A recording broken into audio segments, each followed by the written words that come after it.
Okay, so I've pinned the two panels together now. So we get a fairly, everything looks fine so far. You can open the zip now. And then when you open the zip, you will find the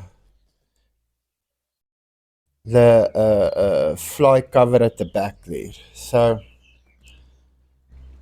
all of that is fine. So I'm going to unpin now. At the back, this is what it looks like now. The fly color, the cover that's integrated. We're going to now still do a J stitch here, that J here, and then we're going to overlock here. And then at the end of the day, we should have at least have a neat look like this in front.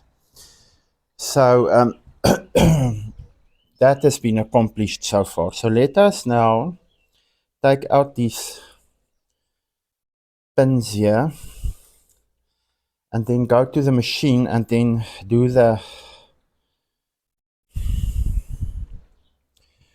stitching, and then we can at least also somewhat see how, because we're going to take it step by step. So the main thing here is this is the big one, so I must take this one out first. These ones from the front, I think. Yeah, these are this is the small one. I want to take out this other one as well, this one, so that we can lay the panels flat and see exactly what happened here. So I'm sorry, I had flu for 2 weeks and I can't get over it, and I am better now. So here's the